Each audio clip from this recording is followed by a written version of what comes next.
Être femme, ce n'est pas une donnée naturelle. Moi, je pense que la société, elle est surtout faite par les hommes. Les lois sont votées par les hommes. Mais qu'est-ce que vous avez fait? Franchement, rien du tout. C'est le résultat d'une histoire. Il n'y a pas un destin biologique, psychologique qui définisse la femme en tant que telle. Bonjour à chacun et chacune. Je suis Jocelyne Adrian-Meptoul et je vous remercie d'être au rendez-vous du podcast Femmes engagées, produit et réalisé par Femmes du Monde et réciproquement, l'organisme basé à Paris qui s'intéresse aux droits des femmes à l'international et donne la parole à des femmes engagées aux quatre coins de notre planète. Partout dans le monde, les droits des femmes sont en recul, au même rythme que régressent les démocraties au profit de dictatures et autres autocraties, politiques ou religieuses. Elles vont d'abord nous raconter leur parcours professionnel, militant et personnel.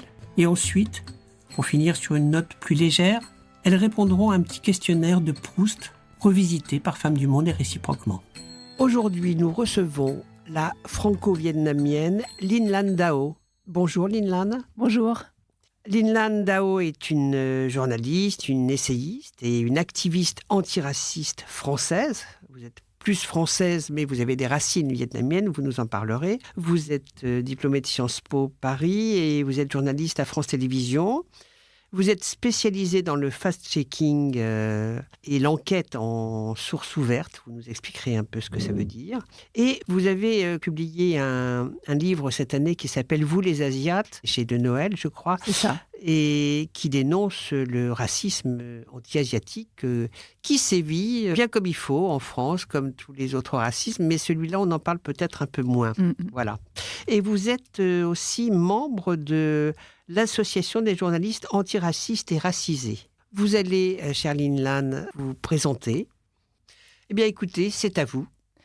Je suis effectivement française, mes deux parents sont vietnamiens. Ils sont arrivés dans les années 70 dans le contexte de la guerre du Vietnam. Et je suis donc journaliste. Et journaliste, c'est quoi ? C'est passer sa vie à apprendre de nouvelles informations et à les transmettre. Et finalement, lorsqu'on s'éduque, lorsqu'on regarde, on se penche un petit peu sur la sociologie, on se rend compte de toutes les injustices du monde. Enfin, je vais vous donner un exemple qui n'a pas grand-chose à voir avec mon engagement au quotidien, mais j'ai appris ainsi que l'exil fiscal représentait une somme beaucoup plus élevée que la fraude aux allocations. Évidemment, évidemment. Et ça, je l'ai appris un petit peu tard. Je l'ai appris en arrivant à France Info. Donc, je me suis dit, en fait, il y a tellement de fake news, de désinformation qui profitent, on va dire, aux élites, aux personnes qui ont le pouvoir. Et qui ont l'argent. Et qui ont l'argent, exactement. Bon, l'argent, c'est le pouvoir, c'est un petit peu la même chose. Et je me rends compte qu'en fait, oui, on ignore énormément de choses sur la société. Et ça a contribué finalement à mon engagement. Alors, pourquoi vous avez ressenti le besoin d'adhérer à une association des journalistes antiracistes et racisés ? Alors, quand j'ai commencé le métier de journaliste, je vais dire que j'étais peut-être un peu naïve sur le milieu. En fait, voilà, je n'étais pas trop au courant des inégalités dans le monde. Enfin, peut-être, je pense que j'étais assez peut-être privilégiée. C'est-à-dire que je me disais que tout le monde pouvait faire n'importe quel métier et qu'il n'y avait pas de problème tant qu'on était fort à l'école, comme disaient mes parents. Et puis, je me suis heurtée à une sorte de mur, en fait, en arrivant en école de journalisme. Donc, je raconte souvent cette anecdote d'un professeur qui, lorsque j'avais rendu une copie blanche parce que j'avais juste pas bossé ce jour-là, j'étais pas très en forme, il m'a dit même si le français n'est pas votre langue étrangère, faites un effort. Oui, d'accord. Voilà. Il dit ça à une personne qui a eu quand même mention très bien au bac. Oui. En France. Donc voilà, je me dis, voilà, même si votre niveau, il est bon, voire supérieur à la moyenne, sauf une journée, déjà, vous n'avez pas le droit à l'erreur, et puis on va vous coller une étiquette selon votre faciès. Et voilà, je me rends compte que le journalisme, c'est un milieu qui est quand même très fermé, il y a de la cooptation, c'est un milieu qui est très blanc et très bourgeois, le journalisme. Et je me rends compte qu'il y a une façon de traiter les choses qui est un petit peu uniforme. Et je me sentais un petit peu seule. Depuis qu'il y a eu cette association, elle a pour objectif qu'il y ait plus de représentation de personnes racisées, que ce soit en école ou dans les rédactions, et qu'il y ait justement un traitement de l'information qui soit de meilleure qualité, c'est-à-dire qui ne prenne pas en compte juste un point de vue, mais qui offre plusieurs points de vue. C'est-à-dire qu'un homme blanc de 50 ans qui est très privilégié, il n'aura pas le même regard sur les banlieues qu'une jeune personne racisée qui les a peut-être côtoyées de près et qui saura mieux de quoi elle parle. Qu'il a subi. Et qu'il a subi aussi, j'en sais rien. Mais vous voyez, c'est ça en fait. Il ne faut pas se dire que parce qu'on est un homme blanc de 50 ans, on est la neutralité. C'est faux en fait. On aura toujours un regard biaisé. Donc cette association, elle est là pour promouvoir un traitement journalistique qui est plus inclusif, et il est là pour le journalisme, c'est là pour mettre la lumière sur des choses dont on ne parle pas les ignorer, pas les maltraiter. Et justement, vous êtes dans cette association, alors combien êtes-vous ? Elle est composée de près de 200 personnes, donc c'est génial parce qu'on passe de soit tout seul à lutter dans la rédaction, parfois avoir des rédacteurs en chef qui ne prennent pas au sérieux nos sujets, à 200 personnes, et on essaie d'avoir une parité. Il y a des personnes vraiment de toutes les origines. Voilà, il y a des personnes noires, il y a des personnes maghrébines, des personnes asiatiques, des personnes de confession juive, il y a de tout. Et il y a une moitié qui est en CDI et une moitié qui est freelance. D'accord. On a plusieurs pôles. Donc, par exemple, pôle formation, il y a des personnes qui vont donner des formations dans des écoles et des lycées, des formations antiracistes, ou dans des rédactions. Il y a des rédactions maintenant, et ça, c'est vraiment super, qui sont preneuses de conseils pour éviter des biais ou des angles morts dans leur traitement médiatique. C'est super. Il y a aussi des groupes de parole et de soutien, parce que ça, c'est hyper important. C'est pas facile d'être une personne racisée. Donc, on peut parler de ces problèmes-là, ou parler juste de la précarité dans ces groupes de parole. On a des commissions, on a la commission réseaux sociaux aussi, qui est super importante, parce que c'est notre vitrine. On fait de la critique médiatique, on fait de la veille et de la critique médiatique, et quand on voit quelque chose qui est très gênant, enfin qui est pire que gênant, enfin le traitement, par exemple de la question à Gaza, il va y avoir des threads qui sont écrits, ou des threads sur l'extrême droite, par exemple. On ne rappelle pas assez l'origine du rassemblement, enfin plutôt du Front National. On oublie que ça a été fondé par des anciens SS. Et ça, les journalistes, peut-être, ont tendance à l'oublier en plateau. Donc, on va faire des sortes de kits à l'attention de nos confrères et consoeurs pour qu'ils aient le niveau. C'est très bien. Bravo. Bien. J'aimerais que vous nous parliez aussi un petit peu de ce qui vous a amené à écrire ce livre, Vous les Asiates.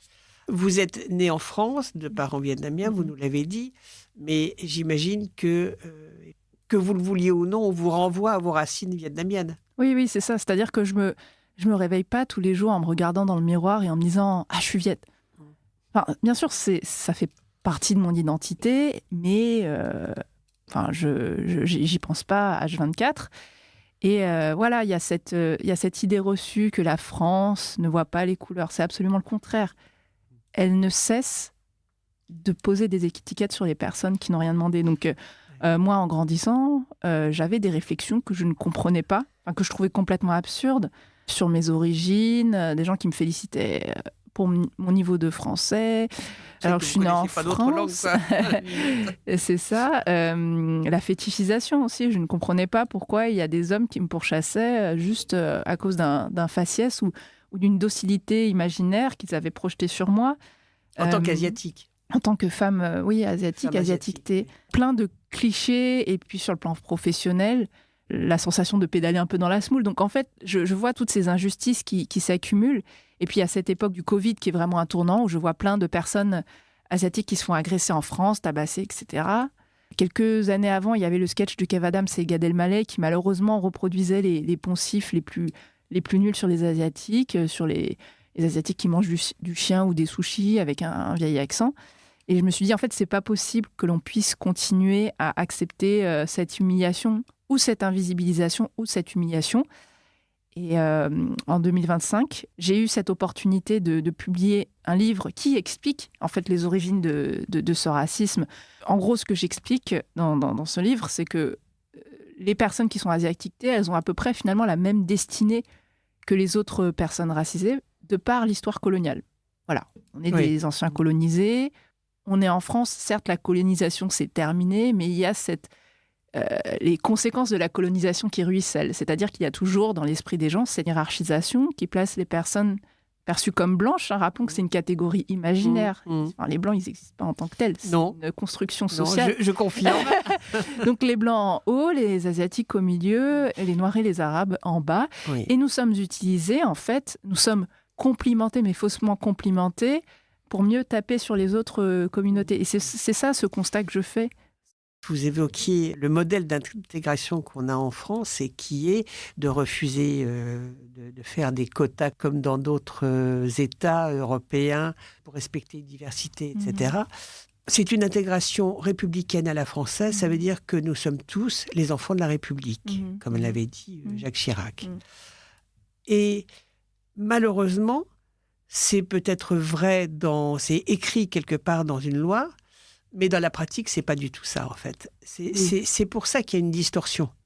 Et c'est pour ça que c'est compliqué, parce qu'on n'a pas le droit, par exemple, de faire des statistiques ethniques. Or, on ne sert bien son peuple que si on le connaît bien. Bah oui, bien sûr qu'il faut le documenter. Et je trouve ça un petit peu dommage, justement. Mais il y a quand même des études qui ont été faites et qui documentent les discriminations en France. Bien sûr. Voilà, je parle des enquêtes trajectoire et origine qui ont été menées par l'INED. Merci à eux. Oui, donc, qui permettent de. Donc, alors, ils vont pas faire des catégories raciales avec des couleurs de peau, mais ils font des catégories selon les personnes qui viennent de telle ou telle région par leurs parents, qui sont descendants d'immigrés. Et ça commence à être intéressant.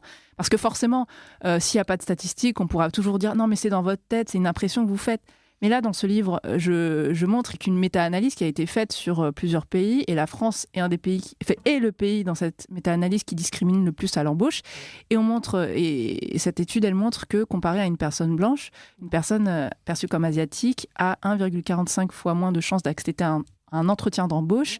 Ça monte à 1,7 pour les personnes maghrébines et ça monte à 2 pour les personnes noires. 2 fois moins de chances.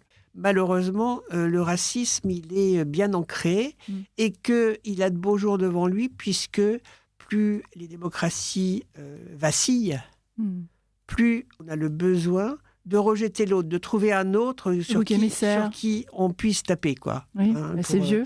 C'est vieux comme le monde. C'est vieux comme le monde. Et malheureusement, on est en plein dedans quand même sur la planète aujourd'hui. Bah, je fais un parallèle entre les Asiatiques qui étaient le bouc émissaire pendant la pandémie et les personnes de confession juive au Moyen-Âge, dont on reprochait qu'ils avaient apporté la peste noire en Europe. Oui. Et l'objectif de ce livre, c'est déjà de faire connaître un sujet qui est assez méconnu, voire ignoré, de dire, oui, le racisme anti-asiatique existe en France, voilà la forme qu'il prend, parce qu'il prend une forme un petit peu spécifique, qui passe par des stéréotypes positifs, et par cette triangulation raciale entre les Blancs, les Noirs et les Arabes.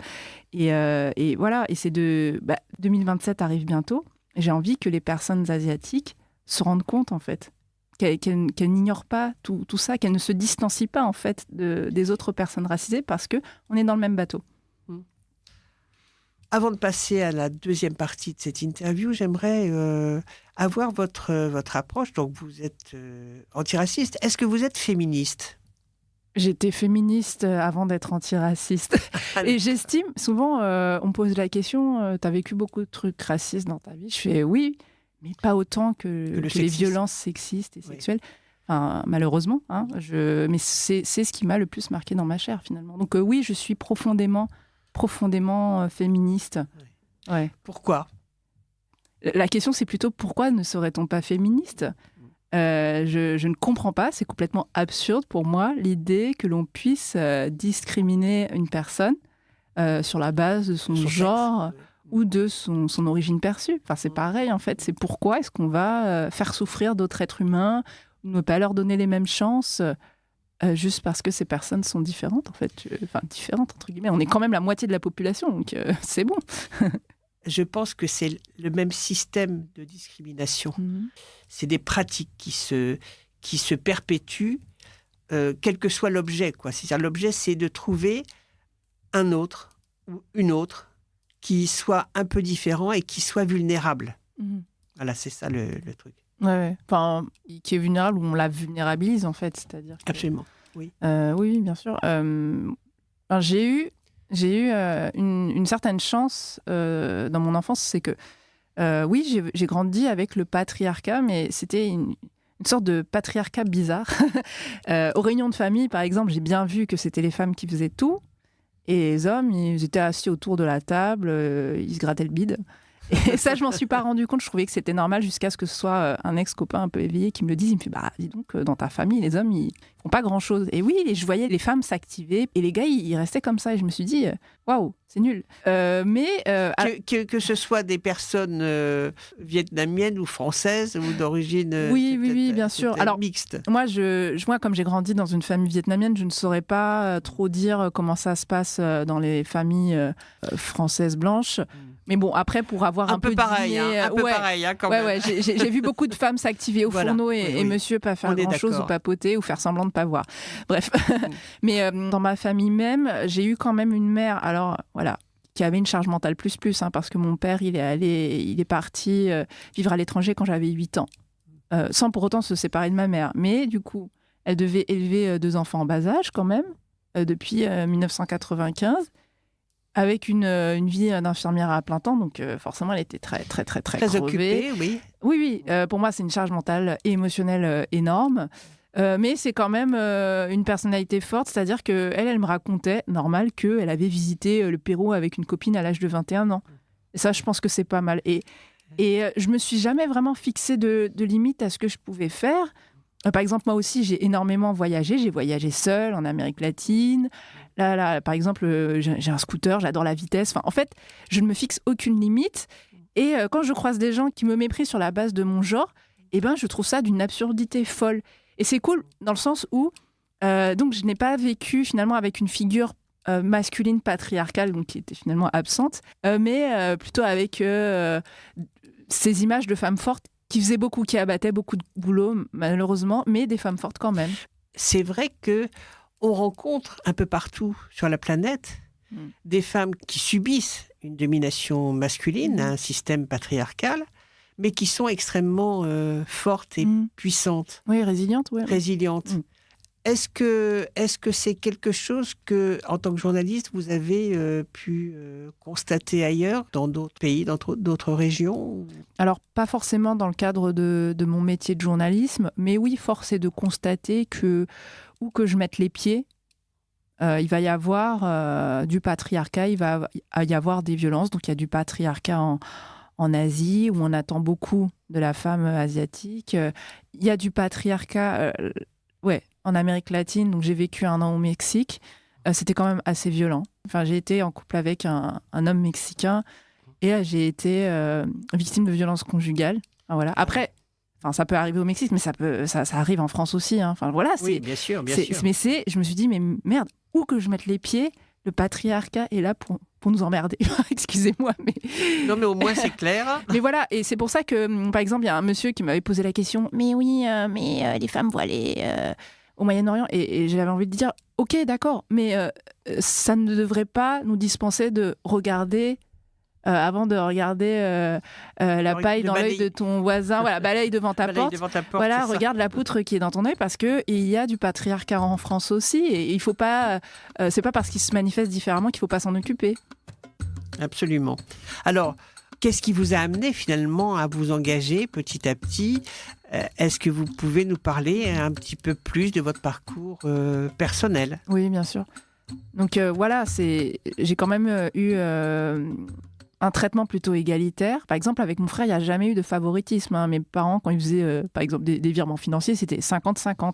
Je partais avec une bonne dose de progressisme quand même, donc avec cette mère très libre qui faisait un peu ce qu'elle veut. Et donc, ça m'a donné l'idée que je pouvais faire ce que je voulais.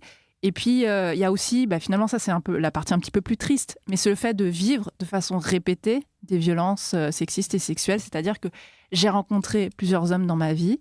Et, alors pas à chaque fois, heureusement, mais la maltraitance et les violences se reproduisaient. De façon, on peut dire de façon systémique. Et aujourd'hui, ce qui m'énerve énormément, c'est que j'ai des copines, on a l'impression d'être dans des cercles plutôt favorisés.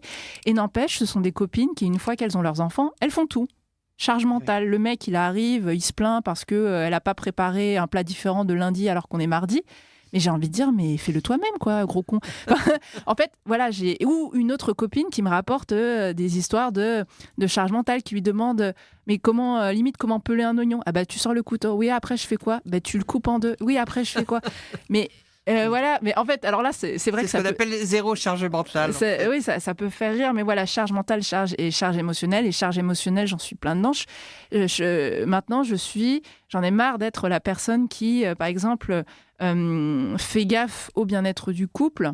Donc, j'exige que monsieur fasse un peu un petit effort. Enfin, bref, l'intime est politique. Oui, l'intime est politique. Oui, complètement, oui. Le public est politique, mais le privé l'est. Et je pense que l'intime l'est aussi, absolument.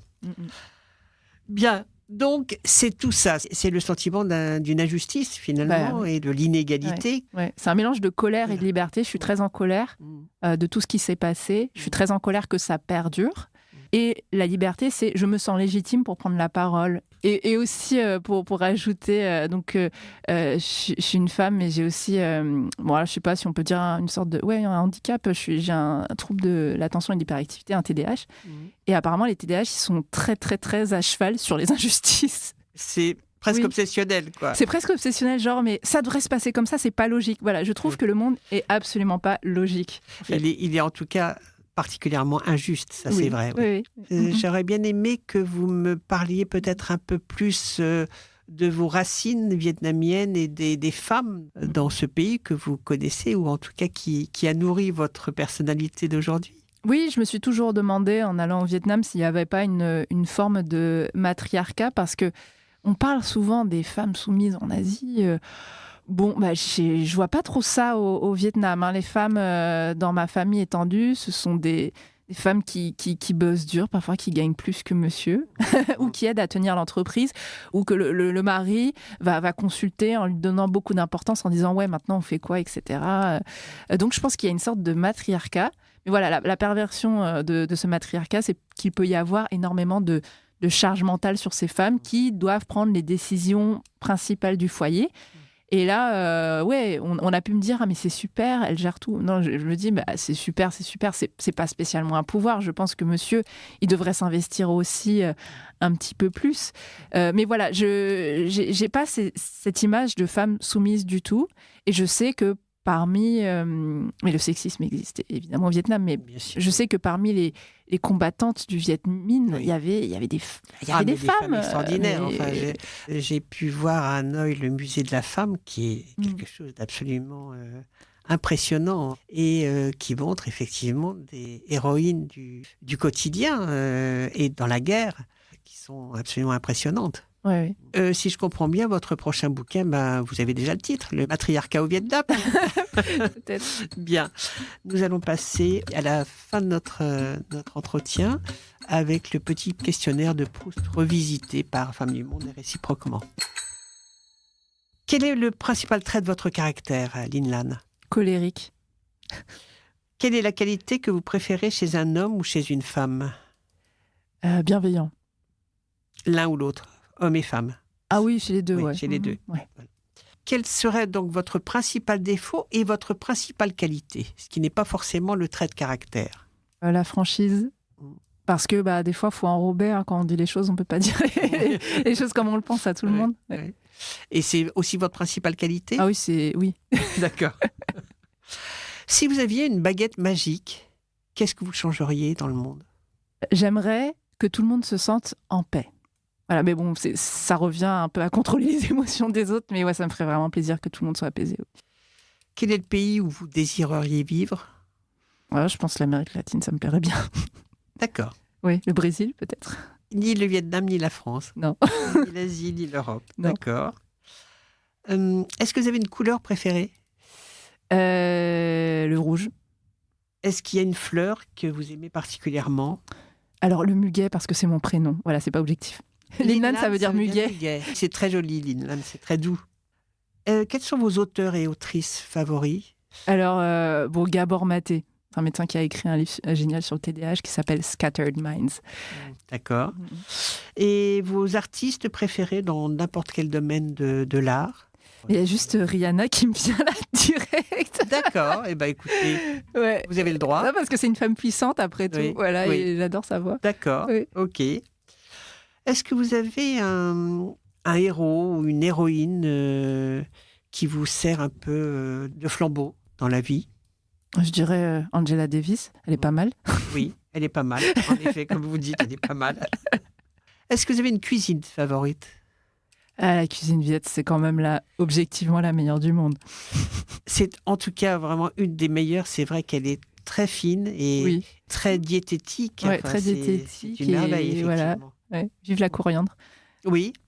Mais la coriandre, il n'y a pas que en Asie. Hein. Oui, Il y a en beaucoup. Amérique latine aussi. Et au Maghreb, beaucoup. Au Maghreb, aussi. oui, tout à fait.